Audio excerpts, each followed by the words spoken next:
All right, let me explain to you guys what we're doing. This is a house we picked up at foreclosure auction last Friday. I have not had a chance to get over here. Now, I did mail on Monday of this week this vacate notice, letting them know that we now own it and they need to get out. But I need to post one on the property, so that's what we're here to do. I'm hoping that they'll answer the door when I knock so that I can deliver this to them. And it's sad we've got to evict people, but they didn't pay, so they can't stay. What you don't want to do is buy houses at an auction and then negotiate to keep the people here, because you've got expensive capital sitting here. Money is usually running 12 to 18%, and we need to get them out so we can get it fixed up, cleaned up, get it back on the market for sale. This house we picked up for $121.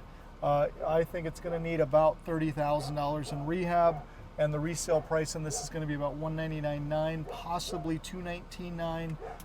It's going to depend on what's on the inside and how much work it needs. So once we get into it, we can determine those things. So I'm going to go knock on the door. If they answer, we'll talk to them and see what happens. If they don't, I'm going to go talk to that neighbor and see what he can tell me about these folks. So with that, I've got my business card ready to hand to them, as well as the letter. So these two items are going to go into my little folder here, which I'll tuck under my arm so I look all official, and then we'll go knock. So hang tight, everybody.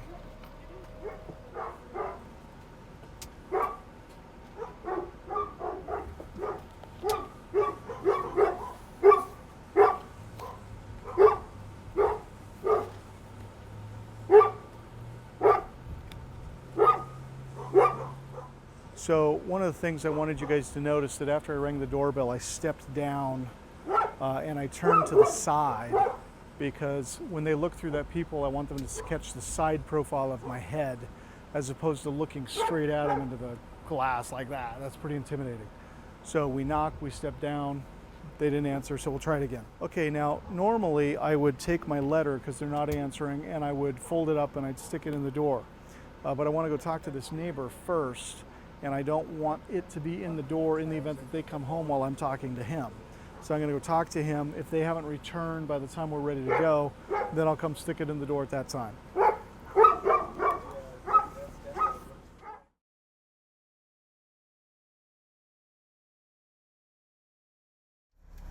So we take our letter, fold it up with the words in, not the words out.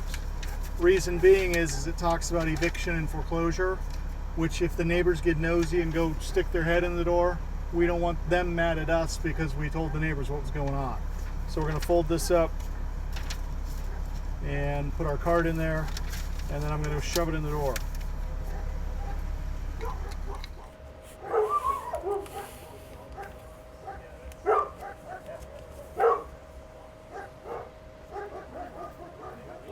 If they don't call me in the next 3 days, then I'll have my attorney file a formal notice of eviction.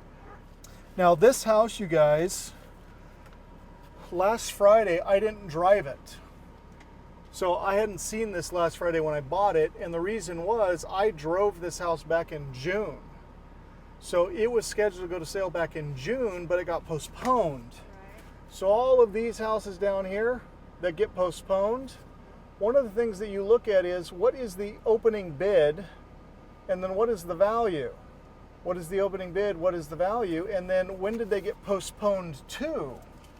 So there were two houses today that got postponed. Can you guys hear? There were two houses today that got postponed, and they have equity. So one of them has value of $311. Opening bid is $190. It's a full debt bid, and there doesn't appear to be any seconds that I could tell. So take one of these, pass it around. This is an equity deal. Okay. And then this one on Marguerite also got postponed. It too is an equity deal. Now the reason I printed these out for you is if you track down the owner and schedule an appointment for me to go meet with them, I will partner with you on the deal. All right. So you all now have a deal you could make money with me on if you choose to engage.